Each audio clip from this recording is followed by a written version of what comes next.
Okay, so today we have a guest speaker, Chris Ward, going to talk to us about quadcopters, as you can probably see on your screen.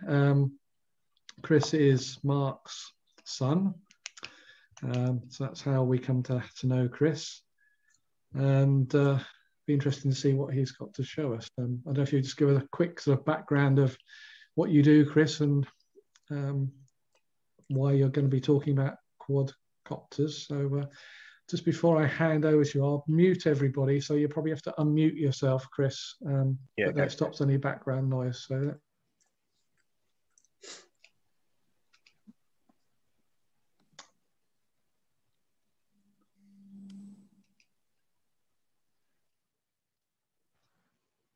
cool. Hopefully you can all hear me. As Paul said, I'm Mark's son. I'm an engineer by trade, so I like all things kind of techie. My real kind of background is in kind of fluid dynamics stuff. So that's ships or planes or submarines and all sorts of stuff. Obviously today I'm talking about quadcopters, and this came about probably about 8 years ago when I decided I was going to try and build one of these things, and learned quite a lot of stuff along the way. It's quite interesting, so hopefully get a chance to share a lot of that with you today. There's a bit of a mixture of stuff in here, so hopefully there's something for everyone, and then maybe we can have a chat at the end about anything that's particularly interesting. So I thought I'd start with some of the kind of applications for quadcopters, because this has changed quite a lot in the last 8 years. I think when I first started kind of looking at this stuff, they were basically fairly new. They were basically used for photography, and that's about it, because you got some cool aerial pictures out of them. Actually, they're used all over the place now, and even within our, my work, we're doing a lot of stuff with bits of development of various quadcopters.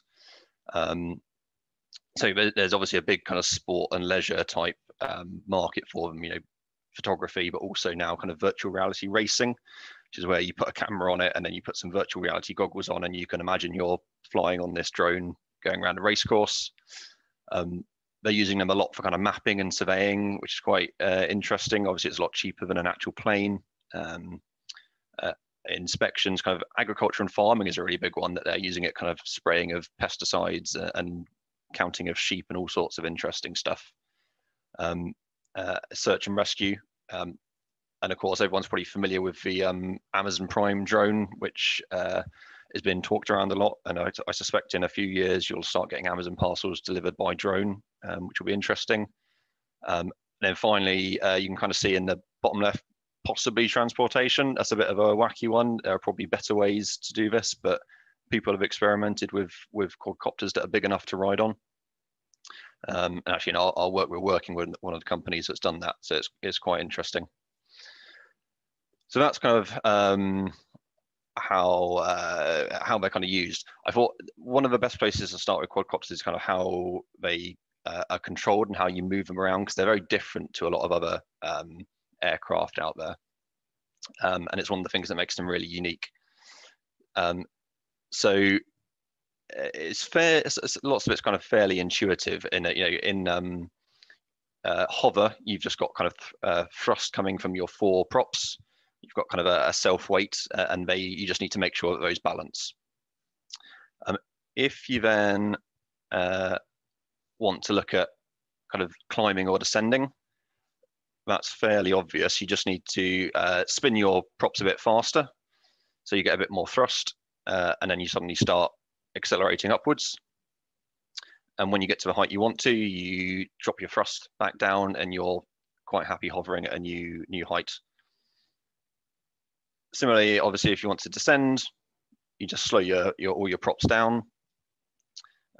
You slowly start to drop until you get to the height you want, and then you increase your thrust again to a nice hover point. Things start to get a little bit more interesting when you then want to start to go kind of forwards, backwards. So in this case, you need to increase the thrust on kind of the back two rotors. what that means is you then kind of tilt your whole quadricopter slightly forwards, and now you've got this kind of net thrust going forwards. So if you leave it like that, it will slowly kind of move forward in space until you get to the point where you're where you want to be. Then you drop the thrust again, and the whole quadricopter will tilt back to its nice hover position. And obviously the opposite goes if you're going backwards, or even if you're kind of going left to right, you apply the same kind of logic of just increasing thrust on 2 of the 4 motors.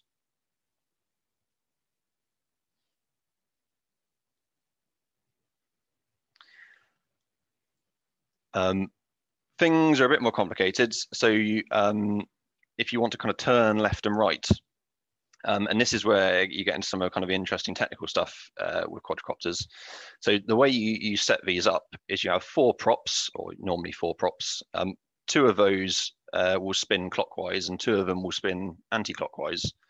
And you do that kind of very in perfect balance. So you end up with moments, and they all kind of balance out. But if you then kind of want to turn to the left, let's say, what you end up doing is you increase kind of 2 of your diagonal motors and decrease the other pair, and that gives you kind of a net moment on your aircraft, which then causes it to turn. And then you equalize everything again, and it's quite happy staying where it is. And obviously, if you want to go back the other way, you increase the other 2 and drop the original pair, and then it rotates back to where it started. Which is quite novel, quite different to how you'd control kind of a helicopter or a plane. But in some ways, it's quite simple. You've just got these 4 motors, and you're just turning them up and down. There's no kind of other control surfaces, which make it quite nice in some ways. What is interesting about this, though, is it's not particularly easy to just control quadricopters by individually trying to monitor each of these 4 motors. So if we come on to kind of how you actually end up flying quadcopters, they're very different to how you might fly kind of a plane or a helicopter, for example.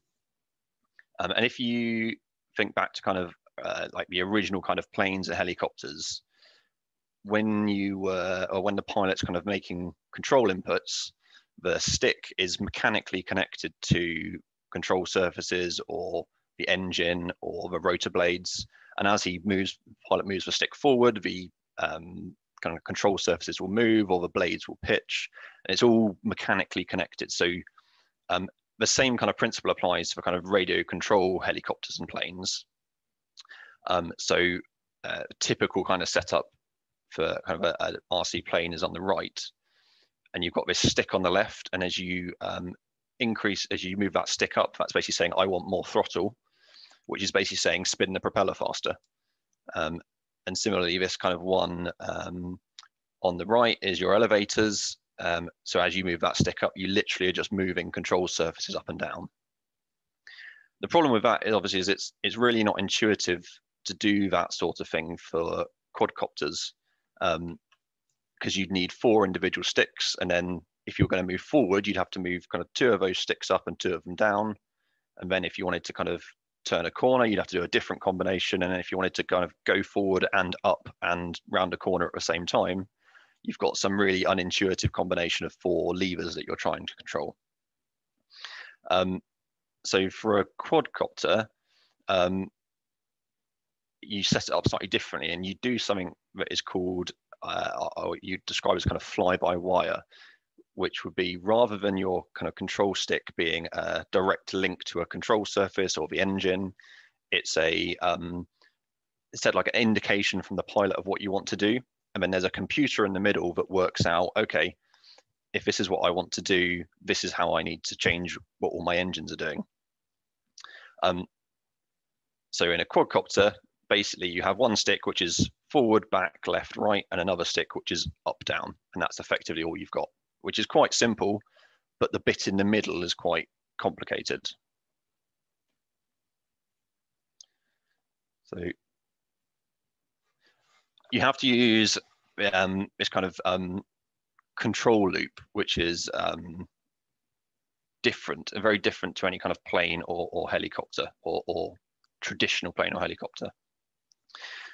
So the way that works is you have your kind of radio control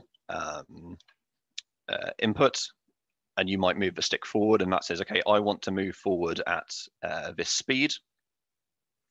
And then you have this thing called a feedback loop. So you have a load of sensors on your quadcopter. So you'll have a load of accelerometers or gyroscopes, or you might have GPS or cameras. And they'll tell you what you're currently doing. And then you compare what you're currently doing to what you would like to do or what the pilot said you want to do. And you get this kind of error. And then use that error, and the computer kind of looks it up and says, okay, this is my error. What do I need to do to all my 4 motors in order to get to the position where I want to be? And this is just a loop that cycles round and round and round, and you tend to kind of update that at kind of 40, 50 times a second. So it's really frequent, and it's constantly reading in data from the control system, and it's constantly updating what the motors are doing. And it has to do that even just to stay level. It's very different to like a plane. So when you design a plane, you generally design it so that it's always stable. So if you were to take all your hands off the controls on a plane, it would generally either keep doing what it was doing or tend to go back to flying straight and level. In a quadcopter, it won't naturally do that. If it starts to go wrong and do something a bit different, it will keep going wrong and doing something different until it crashes. So you have to have this kind of feedback control loop. So this is where kind of the bit in the middle, which is the flight controller, which is the kind of really smart bit of a quadcopter that makes it possible to fly, comes into it. So there's a load of options for kind of flight controllers. And I think when I was kind of first starting to look at this stuff, they were kind of quite expensive because no one really had any. They were just starting to be developed. I had a quick look online the other day, and you can buy a flight controller for £20-ish, anywhere up to 20 to 100, and they look a bit like this. It's just like a little PCB electronics board, and there'll be certain points. So some of these will be you need to connect it to the 4 motors. Some of them will be you need to connect it to your accelerometers and gyroscopes. Some of them will be you need to connect it to your antenna. And you can just buy one of these and you plug it all into your quadcopter, and it should theoretically work. That's not what I actually ended up doing. So I actually ended up going down route, trying to write this flight controller on my own, mainly because I'm quite interested in how it all works. And there's a few routes for doing that. So I ended up using the Arduino. Another option, which is I think used more frequently now, is the Raspberry Pi. So these are kind of quite small computers. This whole thing is, I think, a couple of inches across. So it's really quite small and light, and is fairly powerful now. And what you do is you write a software. If you're on Arduino, that's you write in something called C++. If you're on Raspberry Pi, you might write it in Python. And that code is all the brains. So that's the bit where you need to work out, if I'm getting this signal from my accelerometers or gyroscopes, I need to work out what's happening, and I need to tell my motors what to do. And I won't go into the details of that. It gets quite complicated. We can probably talk about it at the end if people are interested, because there's a load of interesting challenges in getting that to work. But this is kind of basically where everything is controlled on this flight controller. And the beauty of this is actually you can get quadcopters to do some really fantastic stuff just automatically. So I won't attempt to play this YouTube video, but I've got these 2 stills which kind of show you what's going on. And this is actually quite an old video now. I think it's kind of 10 years old from a university over in the States. And they've got this set up where they've got a quadcopter hovering down here in the bottom right, and they've got this kind of post box set up here. And hopefully it's fairly obvious kind of from looking at that, you're not going to fit that quadcopter through that post box as it currently is. It has to go through sideways, and I think you've probably got about an inch of clearance on each side, I think is what they said. And if you watch YouTube, they've got a really fancy control system set up. So not only does it have accelerometers and gyroscopes on the quadcopter itself, which tell it what angle it's at and how fast it's going, they've got all these cameras mounted around the room, and the cameras tell the quadcopter where it is in relation to this postbox hole that it knows it needs to go through. And you feed all that information into the quadcopter, and it can work out not only where it is and what it's doing, but what it should be doing now in order to be able to fit through this hole in a fraction of a second later. And you can kind of see on the right, this is kind of how it works. It ends up flying up, it flips onto its side, goes through the hole, and then ends up hovering just about on the other side. And that's obviously something that you'd really struggle to do if you were manually trying to control all 4 motors. It's something that you struggle to do, I think, even with a kind of human-controlled plane or helicopter. But this is one of the benefits of quadcopters, because they have this fly-by-wire system in the middle. You can program them to do almost anything once you've got that set up, and it's all kind of nice and neat and tidy. So that's kind of like the interesting side of how you would control a quadcopter, and what kind of makes it unique compared to other kind of planes and helicopters. Something that's getting a bit more into the design, which is where you start to have to think about how you plug all this stuff together. It's probably getting a bit more interesting to how you might build one of these things yourself. And this is not my quadcopter, but it's one I found online that's looking quite similar. And there's a few kind of key components to this. You obviously start off and you've got your props. So you've got 4 of those, and they are mounted on your electric motors.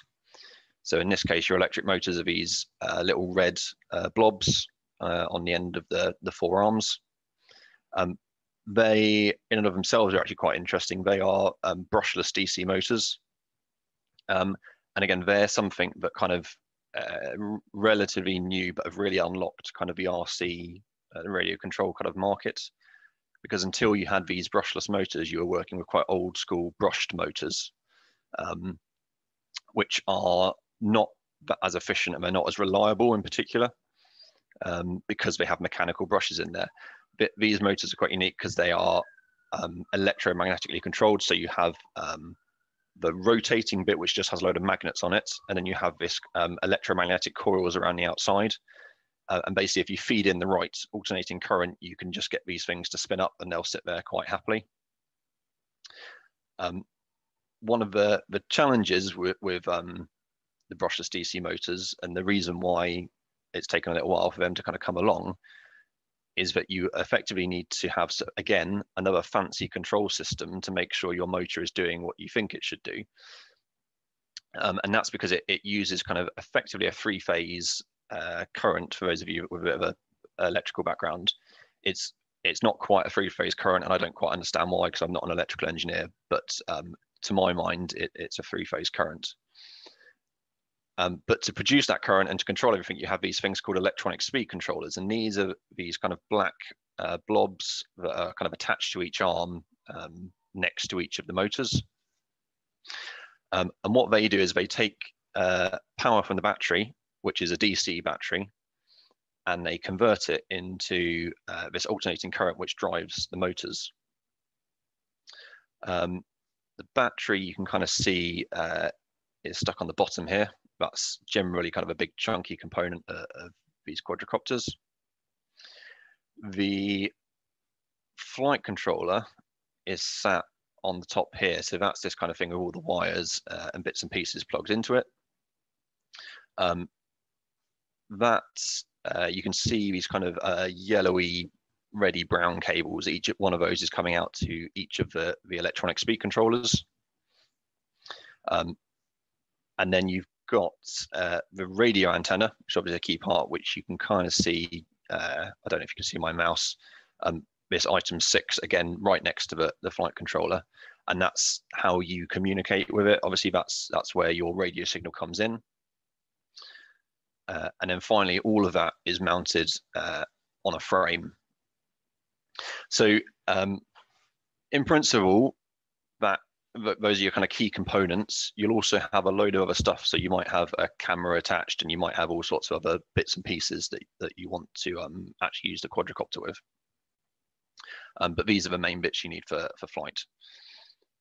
So the process you have to go through to work out which bits and pieces you might want to choose is actually quite complicated.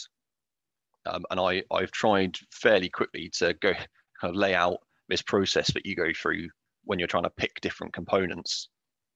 I'll kind of just talk through this. The details are a little bit irrelevant, but it's really just to show everything kind of depends on everything else. But the way you start this is you have to kind of take a guess at what the overall weight of your quadricopter is going to be. So it might be half a kilo if you're looking at something kind of hobby size. If you're looking at some of the bigger patches, bigger industry packages, they might be able to carry tens, hundreds of kilos. Once you've kind of got your total quadricopter weight, you can then look at deciding what propellers you're going to use.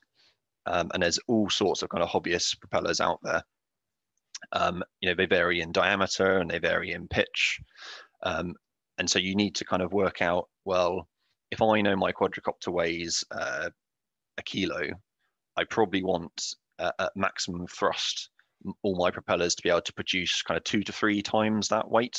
And that gives you a bit of margin for being able to accelerate and control the quadricopter even when it's at its peak weight.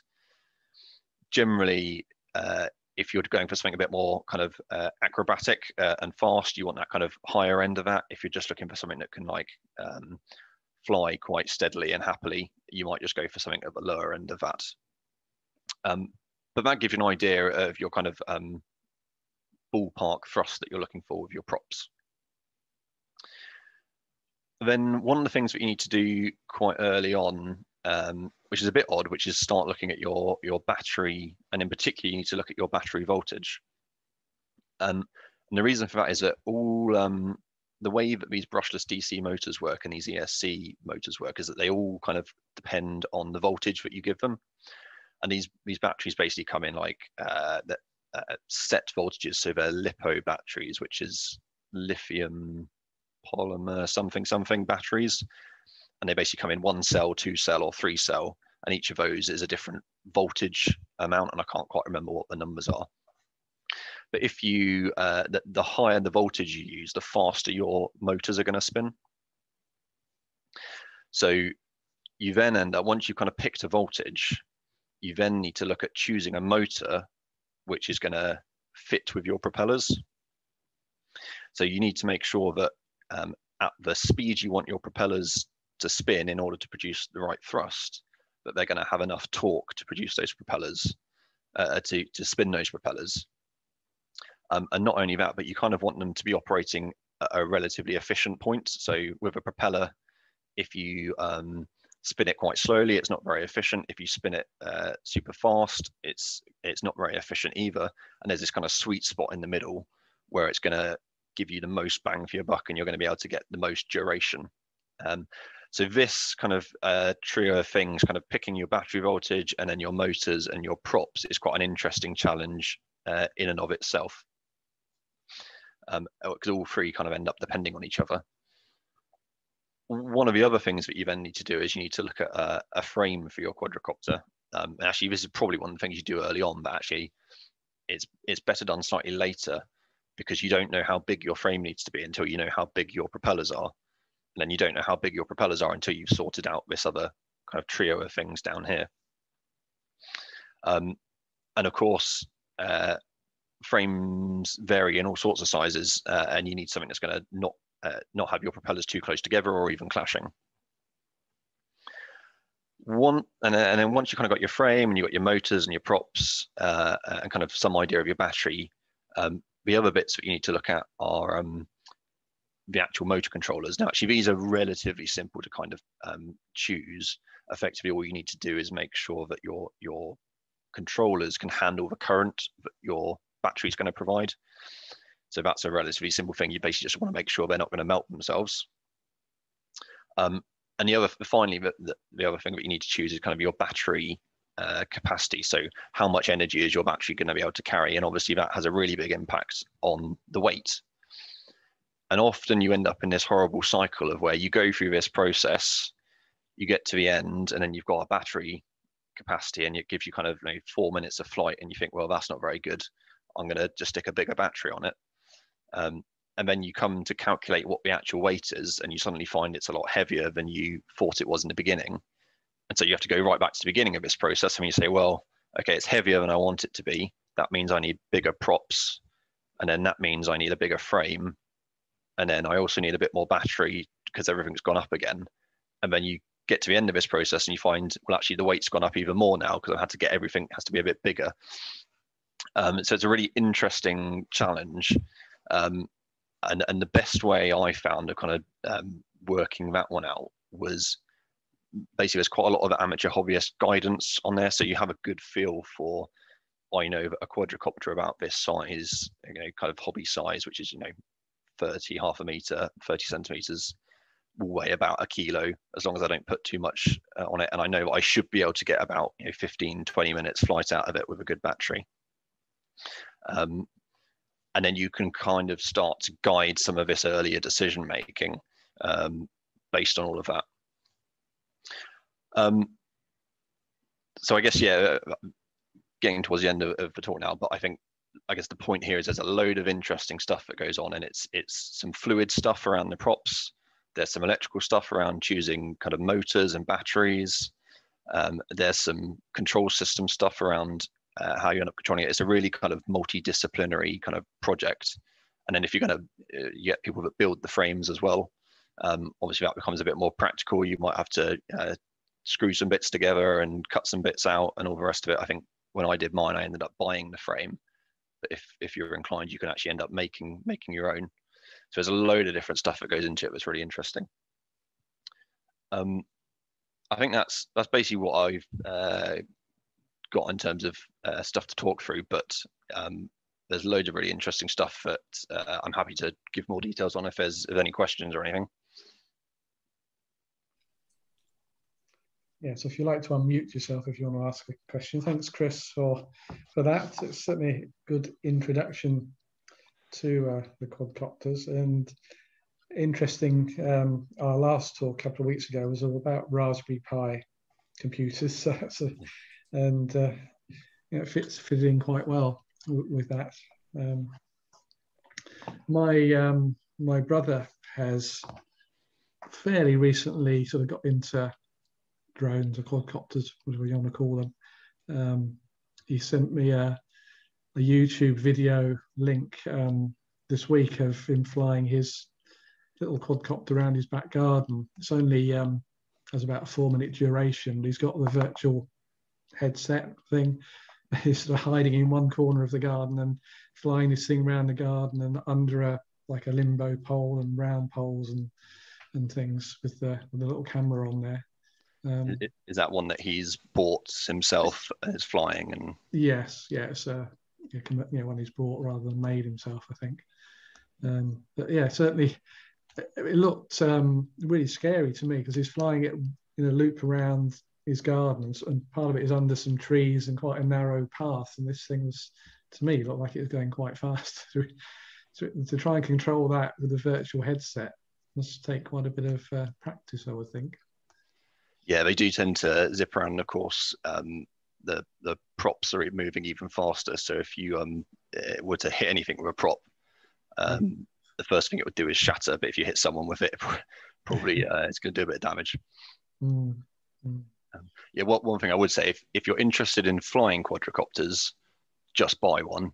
If you're interested in the challenge of kind of making one and going through all this process, it's a lot of work, but it's quite interesting from a technical point of view. Yeah, I did actually. I tried to build one. It did fly, but I found actually controlling it very, very difficult because I was kind of used to flying ordinary RC planes, but flying a quadcopter is quite different in the way because of the because they're sort of like left and with a plane, it's always flying forwards, but with a copter, you have to sort of like tell it to fly forwards and then apply the steering and stuff like that. And yeah, I didn't really get on. But fortunately, it had a GPS on it, so that if it got too far away, you could push the button, and the GPS would bring it back to the starting point. And that was that was my. I used that a lot. Yeah, the GPS is in. I think they'll be in every commercial quadricopter now. Yeah.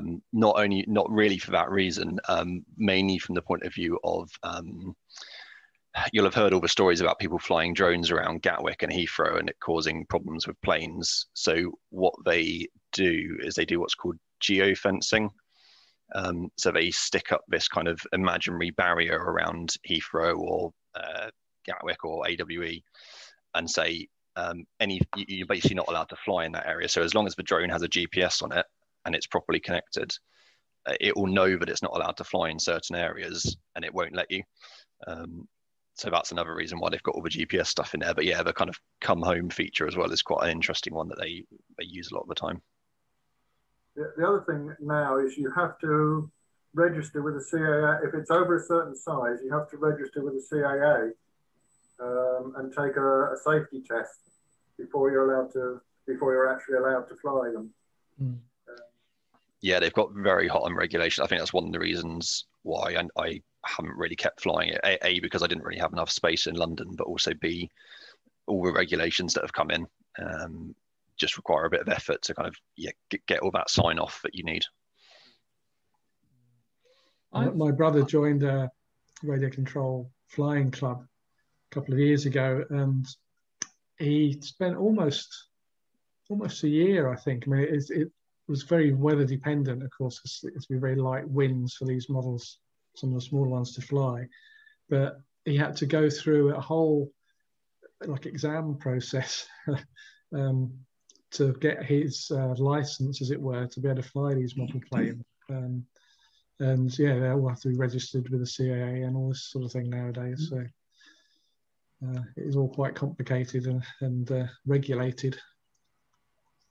Yeah, a couple of years ago, I was given basically what we would call a toy. I mean, it was a small one, and it flies quite well.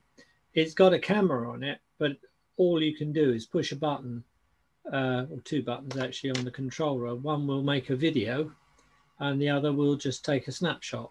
And that's quite useful. Well, I've been thinking recently, wouldn't it be neat to convert that to a sort of what's called FPV, isn't it? Where the camera is actually feeding back what it's seeing in real time, and you can fly it as though you're sitting in the cockpit.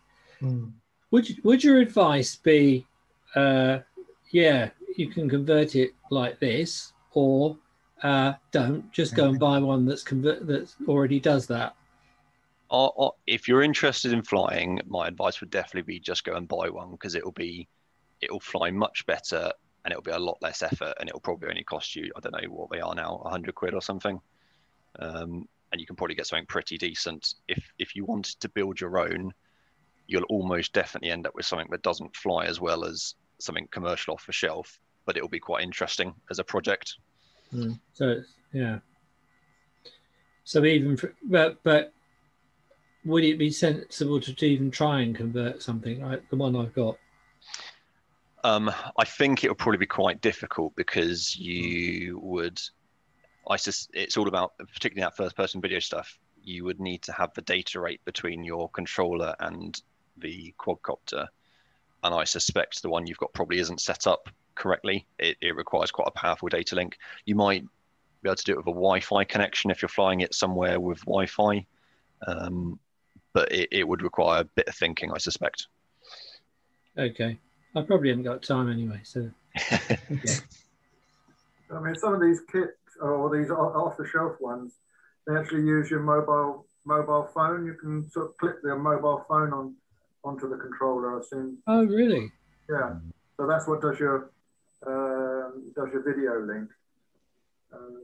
Because those glass things, virtual glass things, are quite expensive, I think. Yeah. Yeah, they are. if you've got a phone already, then that's a way of doing it. But so how does the mobile phone use what signal does it use to get a video link? I guess it's probably Wi-Fi. Okay. You might find you have to put another mobile phone, well, another SIM card on the quadcopter itself, and then you probably end up streaming everything online and then downloading it from your phone again, I suspect. Yeah, I'm not sure how it works, because I just know a friend of mine's got one, and that's how he, but I've not sort of quizzed him on how it actually works. Interesting. Chris, you mentioned position sensors early on, but they didn't figure in your design flow chart. Yeah. So, I mean, do they now rely on GPS or accelerometers or a gyro? So they still very much, or I'm pretty certain every quadcopter will have an accelerometer and a gyro on it, and it will just be augmented with lots of other stuff. So it's quite you'll need an accelerometer and gyro to fly it, definitely. And they tend to use kind of the micro electronics components now, so they're really tiny. And if you were to buy a flight controller, I think they'd all be embedded on the same chip. If you're going to go down the Arduino or Raspberry Pi route, you'd need to buy them separately. But yeah, those two you definitely need. The GPS is like a third one, which is quite handy. The other one that you sometimes see are kind of range sensors, which are almost, I think they're kind of almost ultrasonic type sensors that tell you how far you are from objects. And if you get the really fancy ones that some of the universities are playing with, they'll often have a LiDAR on board as well, which is like a laser imaging system. So you can see them fly around and they can recognize objects and where they are in a room, for example. Another feature that I noticed on my brother's one on his video was because obviously you don't want to run out of battery when you're nowhere near where you are, that it comes up, flashes up that you've got 10% battery left or something. It's time to head for home and land the thing. So is that generally built into all of them as well as part of the flight controller, I guess? I suspect that will be built into most commercial drones.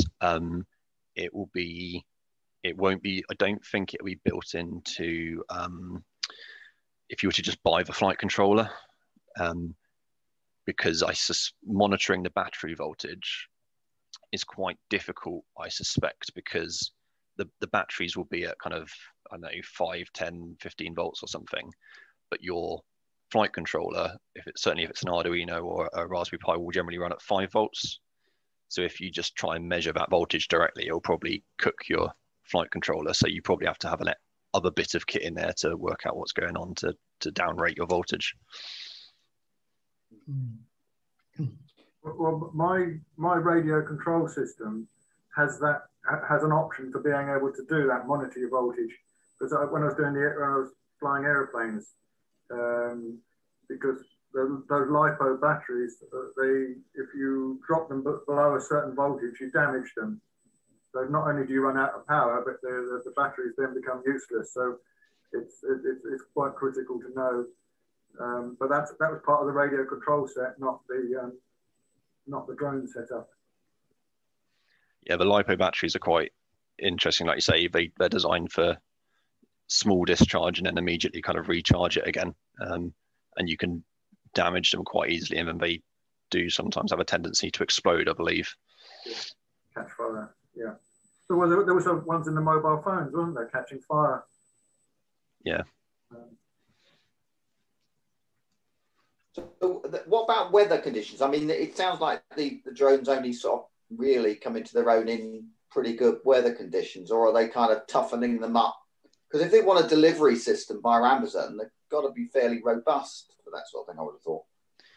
Yeah, so I think at the moment, a lot of them probably require fairly good weather in order to be able to control them sensibly. But they are definitely kind of beefing them up for stronger winds. I think particularly if you're looking at delivery kind of in a city, you've got a lot of strong winds in between buildings and stuff changes very quickly when you go around a corner. So they're going to have to be able to cope with that. And in fact, we're at Fraser National, my workplace, we're doing a load of work for the Navy at the moment because they're looking at kind of flying drones to and from a ship, and you get some really strong winds around a ship that are enough to cause concern for a full-size helicopter, let alone a little drone. So we're trying to help them tackle that challenge of how you deal with the really strong winds around a ship and still manage to launch and recover. Right. Would that be a sort of feedback system in that the drone sort of works out what the wind speed is and adapts for it, and when it, you know, that sort of thing? Or yeah, so it'll come, I think there's a load of different ways. So that kind of control loop that it has should be sufficient to kind of keep it level and stop it from crashing. But if it enters a particularly strong wind area, it's going to still going to end up getting blown all over the place. So what they tend to have, or I think the kind of thing they're looking at is like a second control system around the first one. So the first one focuses on making sure it's not crashing, and then the second one is focused on trying to get it from point A to point B. And what you'll find is if it tries a route a certain number of times and effectively fails, it will just fly off somewhere else and find somewhere else safe to land. I think that's kind of the general approach at the moment. Mm-hmm.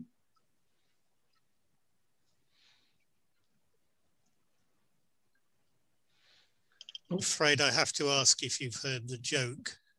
I think Chris has disappeared, hasn't he? no, he's still there. He's still there. Oh yes, Chris is still there. Still Somebody's disappeared. Yeah. It was Richard Warner disappeared. Oh. No, I have to ask if you've heard the rumor that Ginsters are going to start using drones to deliver pasties. I think that's just pie in the sky. Thank you, Very Andrew. good. Somebody else told me that one a few weeks back, and it's yeah, I thought it would have gone around everybody by now. You've been saving it.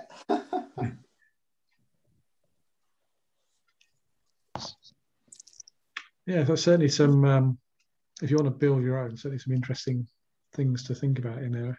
I'm sure, Brian, you could use your 3D printing to make your frame for your quadcopter and get your Raspberry Pi out and off you go. You're there in no time.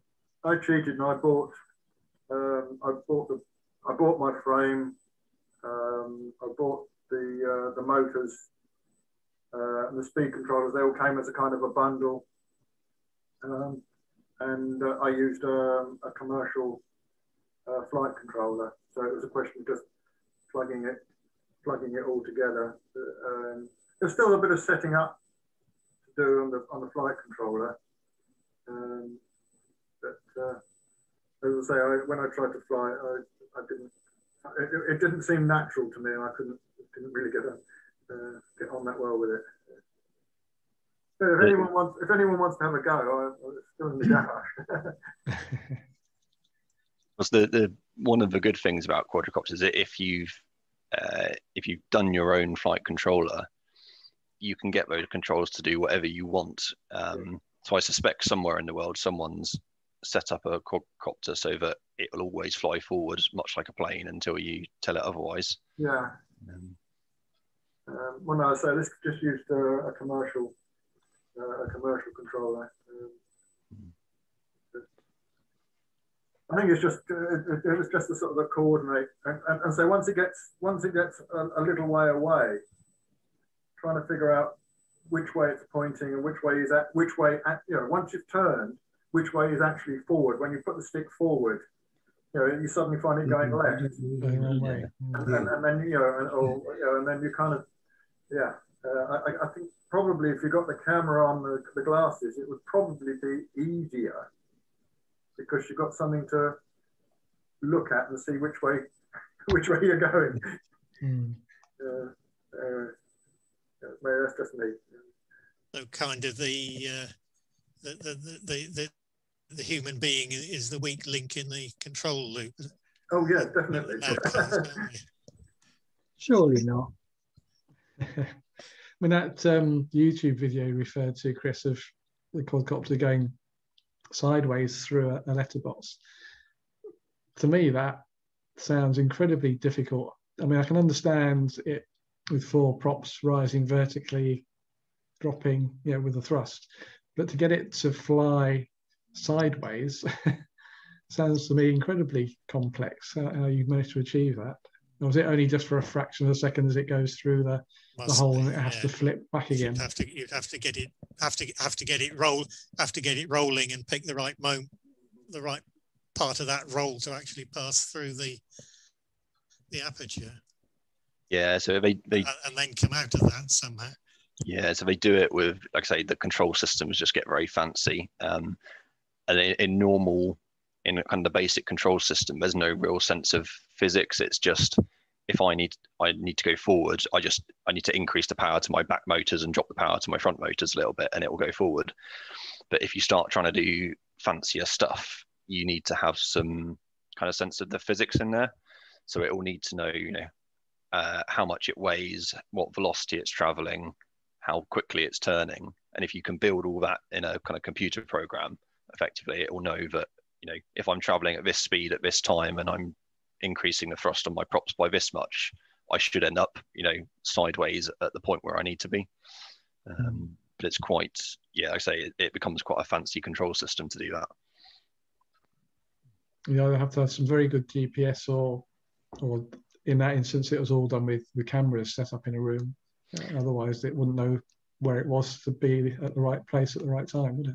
Exactly. I think that camera setup, certainly for the time, was very fancy, and I think it was more about proving a point than it being practical. But yeah, they had a lot of cameras, so they knew exactly where the drone was relative to this letterbox, which I don't think they're going to have on.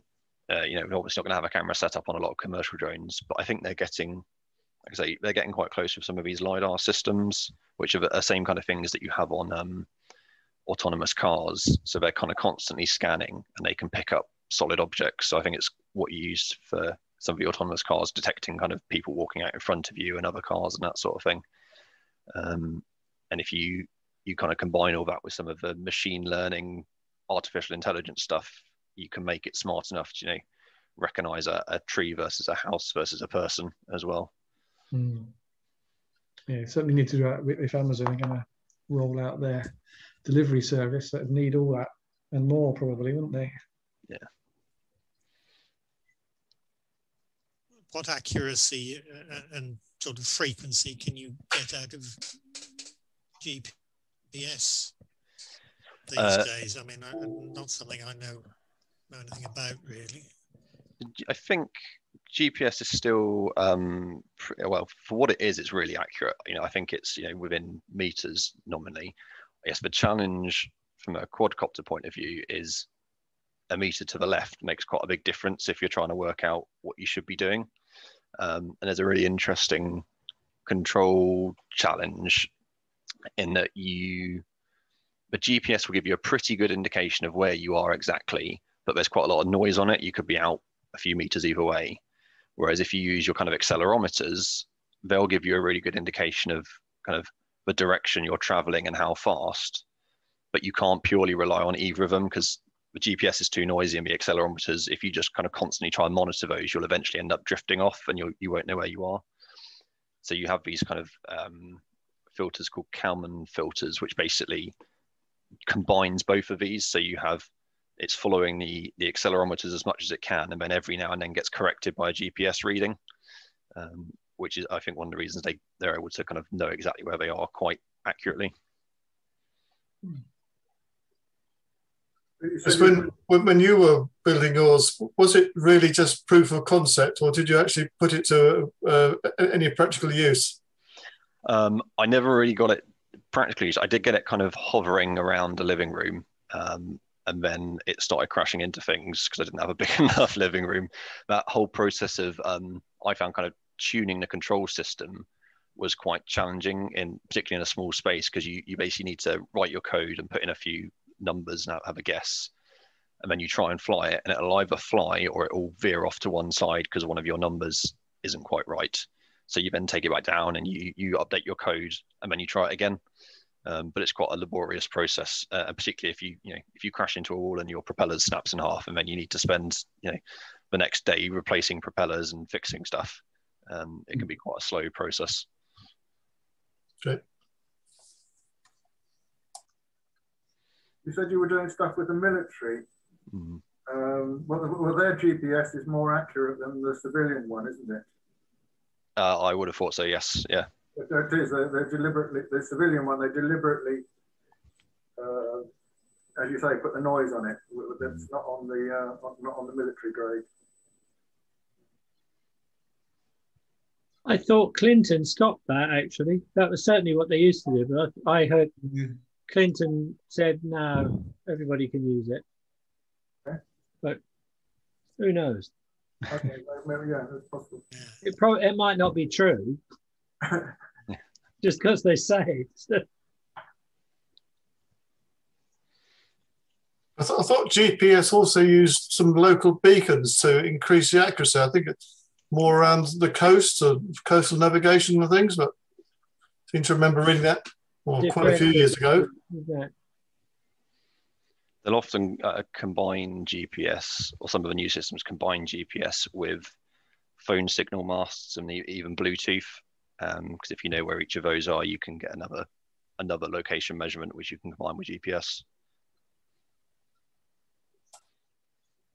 Whole combination of stuff. It just makes it a bit more accurate and backup devices, I guess, isn't it? If one thing doesn't quite work, the other one might.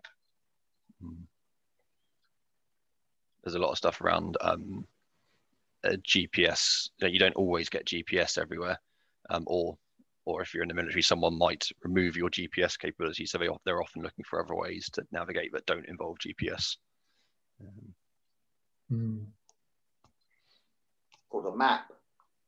I was just going to say, it's the good old map and compass from Boy Scout days.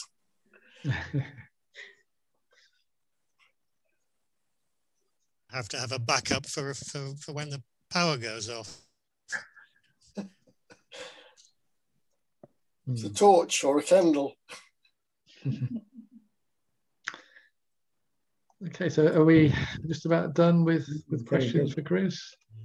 I think, thank you so much, Chris. That was, yeah, it's interesting, a good follow-up from our other meeting the other week. So, yeah, well done. Thank you for that.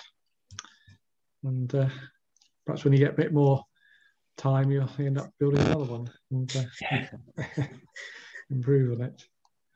Great. Okay, is there any other business or any comments anybody wants to make before we close the meeting for today? Thank you, Paul, for making the inserts, the tool inserts for the bus, so that the power tools don't fly all over the place anymore. Oh, you're welcome. That's no, it's a lovely job. And if anybody else wants things to do, anybody any good at fixing buses? Fixing buses. Well, mechanically.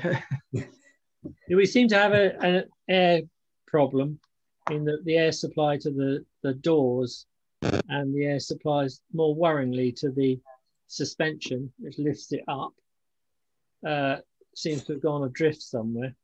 The brakes still work, so I know a lot of it's working, but that needs tracking down. We need bodywork tidied up. We need to fix the major tools down, so the lathe and the drill and things like that, which is a bit of metal work, should anyone be interested. And we've lost Richard Warner. He might have. Yeah, well, he's coming down doing stuff anyway. So yes, of course he is. Yeah, I was thinking of bodywork and possibly the air system might be his area. Well, I'll try him on Monday. See, he said he's coming back. Yeah. Okay. And the benches all need hard. We've got plywood benches, but they'll just get chipped and things. So what we want to do is put hardboard facing, glue hardboard facing on it. So that needs to be done. So if anyone's interested, whether you've been down there or not before, and are interested in doing any of those things, do come along. Let me know if you want to know more about it. And we're very grateful to Brian and Martin, Richard, and Paul for the work they've done already. I haven't missed anyone. About Dave, of course, Dave, who's written this ginormous manual and told us to saw a bit off the door because it was in the way. Brian showing Which us his we duly did.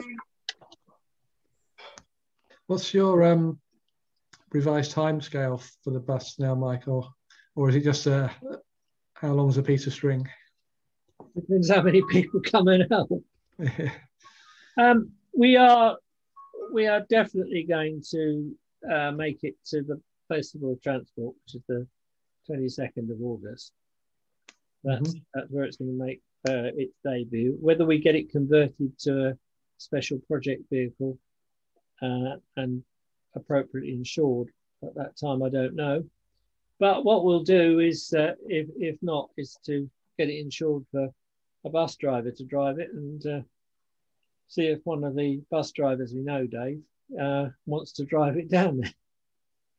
So the Festival of the Transport is going to make, I don't suppose it will be all complete. And what I'd like to do as an initial outing anyway is to get it over to Tadley at some point. And then you can all have a look and we can see what problems there are just driving it up and using it as a shed on site. So I've sort of given up predicting, but it is, there are a few things to do. Most of them are sort of wiring related. It would be nice to make the bodywork look tidy. We've got to put signage on it, but that's all happening. And the cafe downstairs needs fitting out. But I am told that that's all built down at our QMC site. And all we need to do is find a way of getting over to bus, which, but we know a man with a van, so that should be all right. So things I think will start to happen fairly quickly. That's good. I don't know what other discussions you've had, but I think St Mary's Church in Tadley is still willing to accommodate the bus, as long as you think you can get it either out the front or into the car park. Yeah, well, I believe that the previous bus associated with Tadley made it into the car park, didn't it? Yeah, it did. So just depends on whether the road is very busy with dentist parking and school parking in the car park at the back. So that would be weekdays. The alternative would be the at the front by the vicarage. Okay. Well, we might have to invest in some cones that we and no waiting signs that we put down. Yeah. Not ours, Gav. Okay. Yeah, thanks. Yeah, well. Can I just put in a further request? We still have this project that we're trying to kick off with the maternity unit at Basingstoke Hospital for their memorial garden. We're trying to do some raised planters. What we don't have at the moment, of course, is materials. So if anyone's got spare timber and screws or whatever, the wherewithal to put it together and to make some legs and so on, then I think that's the first thing we need, so we can actually scope, this is the materials we've got, this is the kind of thing we can make with it. Because we can't at the moment, we don't have any money. So at the moment, we can't actually go out and buy anything. And we were hoping that this would be a sort of an early sort of seed corn kind of project, just to get our name heard around the area. But it's sort of gone very quiet with not being able to get together to do anything. So if anyone's got spare timber or other materials that might be useful for some raised planters, yeah, that'd be brilliant. I may be able to help you there. Okay, I've said my piece. Pardon? Pardon? I didn't hear what you said. So yeah, so looking for materials for raised planters. Yeah. That's right. it. Our shed at Everest in the north of Basingstoke Yeah. is in a porta cabin, which is 2.4 metres away from the school. So recently, an insurance assessor came round because they had a leak in their roof and was assessing that. And while she was there, she thought she'd take a walk round and came across our shed and said, "Oh, that's not 8 metres from the wall. There's going to be a separation gap, apparently. And by the way, I don't like all that timber all the way around it and underneath it because it's a fire hazard." So we are having a major clear out. And if anyone knows where there's a crane, we may need it. But this is serious, and this is happening sort of in real time. That we'll be doing some stuff next week. And there is in the service yard there, a load of old pallets that the school wants to get rid of. They belong to the school, but they don't want. So I would say we've got more timber than you will need. Right. You're saving. I think you and I could probably be talking offline about this. Yes, fine. Yeah, brilliant. Thank you, Mike. Okay. I did contact a couple of weeks ago, I think after our last meeting, Mark McDonald from Green Health to see if he could give any practical advice on making these planters, just in question of, what I gave him a rough idea of a size that you told me, Dave, about 3 foot by 4 foot in plan and about 10, 12 inches high sides on it, so that the soil level is about 3 foot above the ground, that sort of thing. So just to get some idea from him, would 10 inches of soil be suitable for growing herbs in? What sort of weights that likely to be? What about drainage? And you don't get things too dry, or you don't like to get totally flooded if there's no drainage in it. He did try and send me a picture by text or something, but it hasn't worked. So I'm trying to chase him on that one. So we might get a bit of help in terms of a design, a few ideas from him. And the other thing that, of course, unfortunately we'd have to consider is, which Mark Ward has been looking into. Mark and I had a meeting with our church insurance broker before the last shed meeting 2 weeks ago, and we had to provide him a whole load of more information about what we might or might not be doing and what tools we'll be using. Because if we're going to go and do a project like that at the hospital, we're going to need some liability insurance in place just to cover us in case we stick a piece of wood through their window or this thing collapses on top of somebody's leg or something. So we're trying to get some quotes through on that as well. So it's sort of bubbling under the surface a bit, but we need to try and keep it moving, Dave, and try and get it progressed, I think. Yeah. And that for a timber, Mike, that's great. Thank I think with the timber from Mike, that's still going to keep the momentum going. Yeah, I have applied for a small grant. The URC Church, they have something called a small missions grant, which is for sort of startup costs of projects. So it's a £500 grant, and I've applied for that to cover the costs of the insurance, and if there's anything left, some other startup costs as well. Just got an email this morning that they've received it and it's been passed on to the relevant people, but I don't think we're here for a couple of weeks or more yet, but hopefully it won't be too long. Okay. I think the only other point of interest might be when I joined, or when I first started up the shed and we're looking at support and information, and one of the reasons was because Hampshire County Council seemed to be offering grants, and I had to sort of fill in some forms on their site, and that linked me up with an initiative that they run. I think it's called Men's Activity Network. Do you know that, Mike? Yeah. A guy called Tez, somebody or other, TEZ, his name is. He came to visit the bus this morning. So. Oh, okay. Yeah. I had a quite long conversation with him yesterday, and he may come and visit us on the 9th when we have our first face-to-face meeting. They provide support and they run various courses to help in various ways with sort of men's activities and that. But no doubt he can explain all that as and when we see him. So yeah, we're getting some more posters out and about, more publicity around. So yeah, we'll try and keep things moving.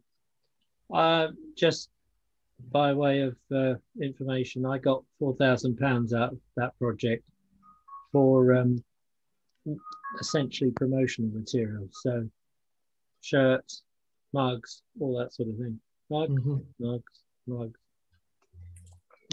All free out of Europe. But so he's a good guy to keep in touch with, because he does get these little pockets of money that he tells you about, and you can apply for. Good. Right, it'll be good to meet him then. Yeah. I think you mentioned it before, Paul. Four Lanes Trust, because they seem to be very good. Yeah, they are said to be very good. I've never done anything with them for small grants. I know. I mean, Four Lanes Trust normally only give grants for capital projects, such as funding a shed rather than ongoing running costs. Yeah, I'm sure most. I'm involved with the Cancer Services Partnership, and Four Lanes Trust have just awarded them £1,000, and that's for basic ongoing costs for keeping websites up to date and things like that. So it's not for a capital project. So well worth applying to, I think. Yeah. I mean, a lot of grants do only tend to fund capital expenditure rather than running costs, and that's something again we need to discuss as a group as to how we're going to fund ourselves, membership fee model and that sort of thing. It's be a lot easier to discuss when we're face to face. So it's perhaps something we can do when we meet in a couple of weeks. Basically, Stoke Voluntary Action are good at pointing in the direction of grants. They won't get them for you, but they will point you in the right direction. They'll point you in the right direction. Yeah, they got quite a big database of grants. Yeah, that's good. Okay, we're best about done for today then, I think. Thank you again, Chris, for joining us and giving your time. And hope we all found it interesting. And I'll send out a reminder email a few days before about the next meeting on the 9th, just confirming that we will be meeting in person, as long as nothing goes drastically wrong in the meantime. But, who knows? So, we'll keep in touch with the emails and those of you that I see anyway.